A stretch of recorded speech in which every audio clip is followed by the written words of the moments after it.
إن تنصروا الله ينصركم ويثبت أقدامكم.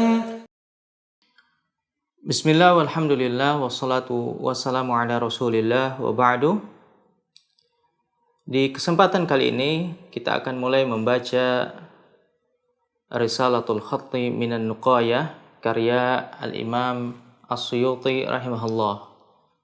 Dan beliau juga menulis syarah dari kitab ini yang beliau beri judul Itmamud Dirayah li Qurra'in Nuqayah. Insyaallah kita akan juga mengambil fawaid dari kitab ini.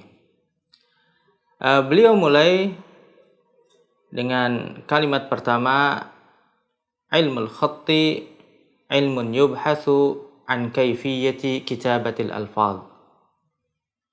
Bahwasanya ilmu khat adalah ilmu yang dibahas di dalamnya tentang cara menulis lafaz.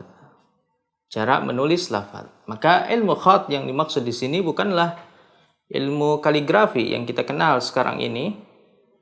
Karena ilmu khat di sini adalah ilmu khat berdasarkan istilah mutaqaddimin, yaitu adalah ilmu kitabah. Ya, cara menulis lafaz yang benar dalam bahasa Arab. Dan penggunaan istilah ini, ya, Imam Suyuti bukanlah orang pertama yang menggunakan istilah ini, melainkan sebelumnya sudah ada seperti disampaikan oleh Al-Imam Az-Zajjaji rahimahullah, ulama yang wafat pada tahun 311 Hijriyah. Beliau memiliki sebuah kitab yang berjudul Kitabul Khatti. Maka di dalam Kitabul Khatti ini tidak sama sekali diulas terkait cara menulis indah atau seni kaligrafi dalam bahasa Arab, ya. Berbeda dengan istilah khat pada masa sekarang ini, istilah kontemporer yang dimaksud adalah seni kaligrafi. Nah, beliau sebutkan di sini ilmu khat adalah ilmu yang dibahas di dalamnya cara menulis lafaz yang benar. Dan beliau juga memberikan definisi lain di kitab beliau yang berjudul Jam'ul Jawami'. Beliau mengatakan bahwa al-khattu taswirul lafzi bi hurufi hijaihi ghaira asma'il huruf. Beliau katakan bahwa khat itu adalah menulis lafaz sesuai dengan huruf hijaiyahnya selain daripada penulisan nama-nama huruf. Mengapa? Karena nama-nama huruf dituliskan berbeda dengan apa yang diucapkannya. Misalnya, ya, kita ucapkan nun, maka yang ditulis itu adalah huruf nun saja. Tidak kita tulis nun, waw, dan nun. Demikian juga huruf kaf, ya, yang kita tulis bukan kaf, alif, fa, melainkan huruf kaf saja. Karena memang qiyasnya atau kaidahnya dalam penulisan nama huruf itu berbeda atau tidak sinkron antara pengucapan dengan penulisannya. Kemudian beliau lanjutkan di kitab An-Nuqayah ini, kata beliau, al-aslu rasmul lafzi bi hurufi hijaihi. Ya. Kaidah ini sama seperti yang baru saja beliau ucapkan dalam kitab Jam'ul Jawami'.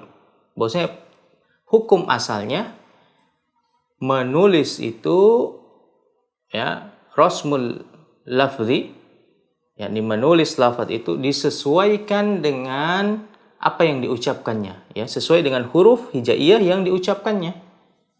Misalnya ketika kita mendengar lafaz kataba, maka kita tuliskan kaf, ta, kemudian ba. Ya, jangan kita berikan huruf lain yang tidak diucapkan. Misalnya kataba, ya, kita tambahkan alif setelah kaf, atau kataba, kita tambahkan alif setelah ba, maka ini keliru. Ya, karena pada asalnya, hukum asalnya, setiap yang diucapkan maka dituliskan, dan sebaliknya yang tidak diucapkan maka jangan dituliskan. Akan tapi kaidah asal ini tentu membutuhkan qaid, yakni batasan-batasan, ya, sampai sejauh mana sinkronisasi antara pengucapan dan penulisan. Beliau katakan bitakdiril ibtida ma'a takdiril ibtida wal waqfi. Ya, tentu saja dengan pertimbangan cara membacanya ketika di awal kalimat dan ketika di akhirnya. Ya, ini harus disesuaikan. Misalnya lafaz atau dalam kalimat masmuka, siapa namamu, kita tuliskan huruf hamzah sebelum lafaz ismuka, meskipun tidak diucapkan. Ya, ketika kita mengucapkan masmuka, tidak ada kita mendengar ada pengucapan huruf hamzah, tapi tetap kita tuliskan hamzah sebelum lafaz ismuka. Kenapa? Untuk mempertimbangkan cara membacanya ketika di awal kalimat. Yakni kita lafadzkan hamzah tersebut ketika ia diletakkan di awal kalimat. Misalnya ismuka Zaid. Ismuka Zaid. Kita letakkan hamzah sebelum lafaz ism. Demikian juga contoh lain, misalnya rahmatun. Rahmatun.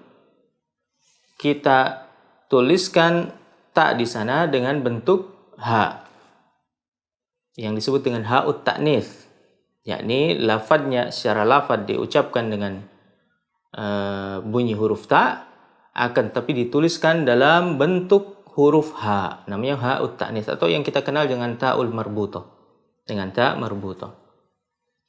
Mengapa tidak ditulis dengan ta'ud al-maftuhah, ta yang biasa kita ketahui bagaimana lafadznya atau bentuknya? Karena apa? Mempertimbangkan cara membacanya ketika diwakafkan.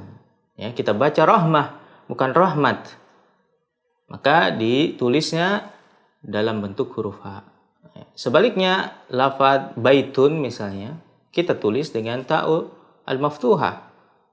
Ya, karena sama saja ketika dia di akhir kalimat maupun di awal kalimat, atau dia bersambung dengan lafaz lain, kita baca dengan suara atau bunyi huruf ta. Baitun, bait, ya, bukan baih. Maka kita tuliskan sesuai dengan bunyinya ketika ia di akhir kalimat. Baitun. Nah, demikianlah cara menulis yang benar, hukum asalnya, ya, berdasarkan kitab atau ucapan Al-Imam As-Suyuti, yakni kita tuliskan apa yang diucapkan dengan mempertimbangkan cara membacanya ketika ia di awal kalimat maupun ketika ia di akhir kalimat. Insyaallah kita lanjutkan Risalatul Khatt ini di pertemuan selanjutnya. Sallallahu ala nabiyina Muhammad wa ala alihi wa ashabihi wasallam. Wassalamualaikum warahmatullahi wabarakatuh.